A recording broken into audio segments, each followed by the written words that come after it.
Malaysia perlu perhatikan ini sekarang. Politik Indonesia baru saja mengalami gempa yang membuat semua analis terkejut. Gerindra, partai pemegang kekuasaan terbesar, diam-diam membuka peluang akuisisi NasDem. Ini bukan sekadar rumor politik biasa. Bocoran halus dari dalam kekuasaan baru saja terungkap. Dan kalau ini terjadi, Indonesia akan punya satu mesin politik super raksasa yang belum pernah ada dalam sejarah reformasi. Kawan saya kata saya tak akan dapat subscriber dengan buat konten politik Indonesia yang rumit macam ni. Dia kata orang Malaysia lebih suka drama hiburan dari drama politik.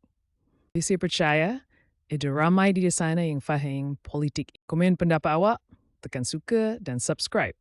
Kalau awak percaya, kita perlu faham geopolitik serantau. Assalamualaikum warahmatullahi wabarakatuh. Dan ada satu fakta mengejutkan yang akan saya dedahkan nanti tentang kemasa merger ini boleh trigger efek domino kepada semua parti politik di Indonesia dan mungkin Asia Tenggara. Jadi aman zimuku. Minggu lepas, sumber dari dalam Gerindra memberitahu bahawa ada diskusi serius tentang kemungkinan merger atau akuisisi dengan NasDem. Ini bukan main-main.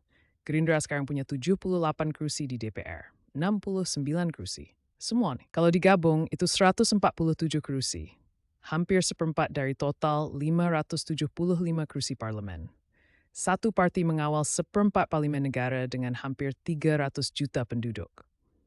Tapi kenapa sekarang? Prabowo Subianto yang sekarang presiden sudah tidak boleh bertanding lagi selepas satu penggal.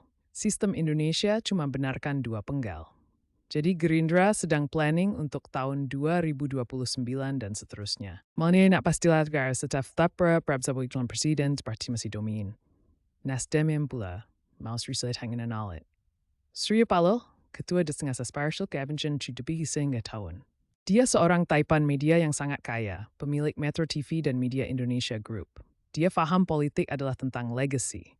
Merger dengan Gerindra boleh jadi cara untuk secure legacy sambil dapat akses kepada kekuasaan yang lebih besar.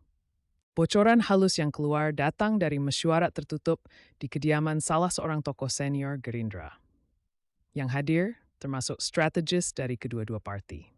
Mereka bincang bukan sahaja tentang merger, tapi tentang formula pembahagian kuasa. Sipain pertama yang upper carries stroke them af tump strata forward. Sedikit kali nak keluar taste and bird.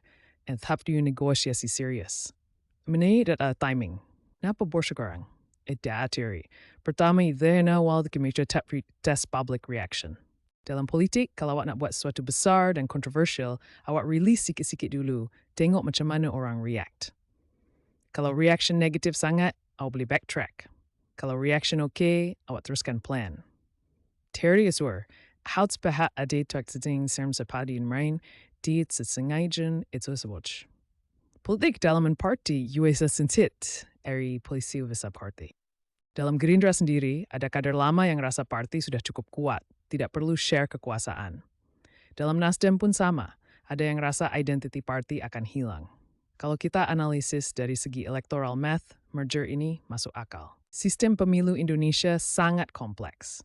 Untuk calon presiden, parti atau koalisi perlu kontrol minimum 20% kerusi DPR atau 25% popular vote. Kalau Gerindra dan NasDem jadi satu, mereka automatically qualify tanpa perlu koalisi dengan sesiapa. Kebebasan strategik, sangrar. Amir kita ingin implikasi gelidan update. Pertama, landscape politik Indonesia dan Indonesia berubah drastik. Sekarang akan semalain palgsuran. Kalau ada super party, yang lain terpaksa merge juga atau face irrelevance. Kita mungkin tengok wave of consolidation. Parti-parti kecil dan sederhana akan rasa pressure untuk bergabung. Dalam 5 tahun Indonesia mungkin tinggal 4 atau 5 parti besar saja. Kedua, ini akan kuatkan sistem presidensial Indonesia. Presiden dengan backing satu parti super besar boleh push legislation lebih mudah, boleh implement policy lebih cepat. Good side, governance jadi lebih efisien. Projek pembangunan jalan lebih lancar. Bad side, checks and balances jadi lemah, opposition jadi kurang efektif. Ketiga, ini akan ubah cara kampanye politik dijalankan. Parti besar dengan resources gabungan akan punya war chest yang luar biasa.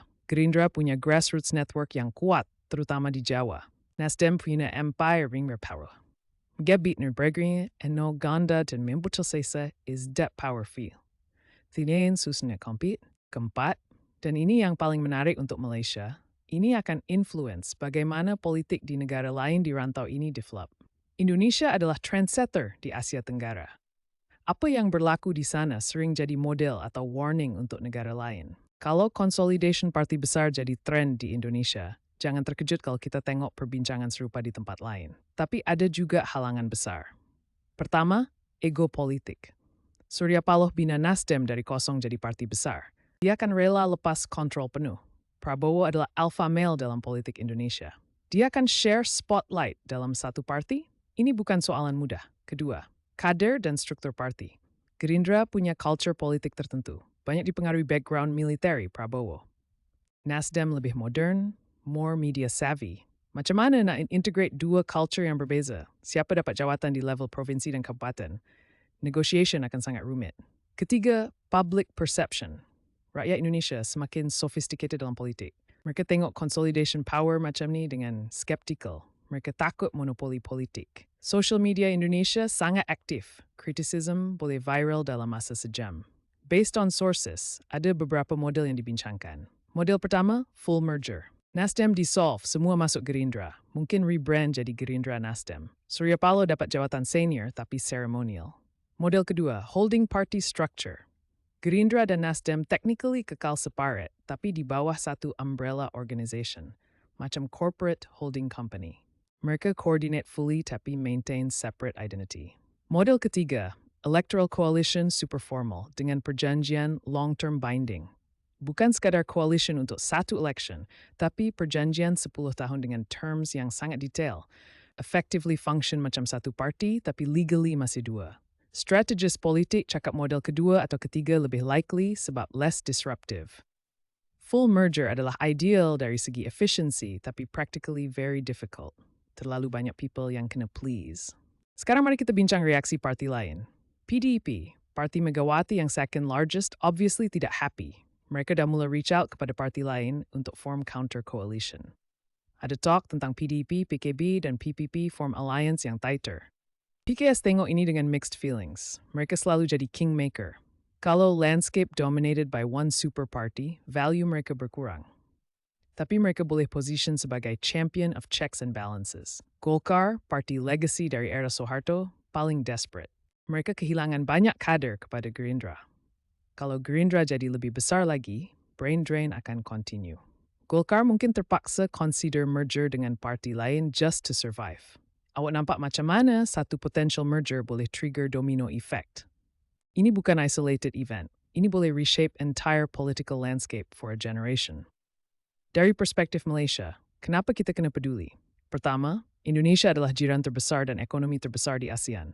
Stability politik mereka affect regional stability. Kalau sistem mereka jadi more consolidated, mereka boleh push regional agenda lebih kuat.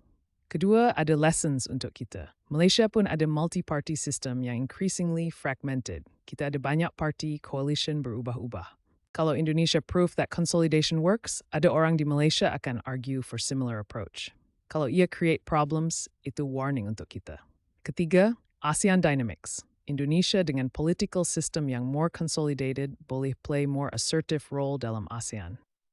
Mereka sudah naturally leader sebab size. Kalau ditambah dengan efficient political system, influence dalam regional decision-making akan increase. Malaysia perlu adjust diplomacy accordingly. Timeline-wise, kalau merger nak materialize untuk pemilu 2029, groundwork kena start sekarang. Electoral Commission requirements, internal party processes, semua take time.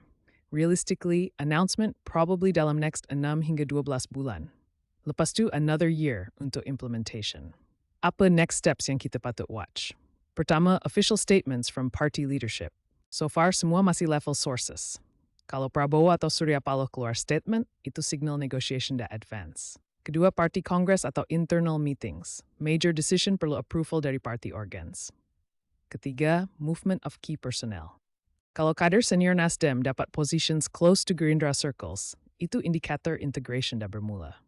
Keempat, joint policy positions atau campaigns. Kalau mereka coordinate closely, itu test run untuk deeper integration.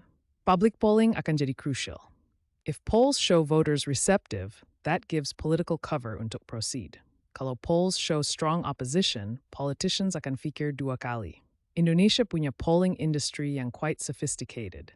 Untuk kesimpulan, Gerindra dan NasDem ada serious discussions tentang possible merger atau close alliance. Ini bukan rumor kosong, ada substance. Motivations jelas dari kedua-dua pihak, electoral math masuk akal, tapi implementation very challenging. Kalau ia berlaku, landscape politik Indonesia akan transform significantly, dengan ripple effects across region termasuk Malaysia. Ini akan trigger consolidation among other parties juga. Demokrasi dan governance di Indonesia akan tes dalam new ways. Untuk kita yang perhatikan dari luar, ini adalah case study yang sangat valuable. Few months ahead akan very interesting untuk political watchers. Kita kena follow closely, analyze carefully, dan learn dari whatever unfolds. Awak dah sampai sini, maksudnya awak appreciate analisis mendalam. Subscribe sekarang untuk lebih deep dives into regional politics. Like video ni kalau ia bagi insights yang valuable. Share dengan kawan yang interested dalam politik dan governance. Dan komen, apa pendapat awak? Merger macam ni good atau bad untuk demokrasi Indonesia? Ada ke paralel dalam politik Malaysia yang kita patut concern? Terima kasih kerana mendengar. Jumpa lagi.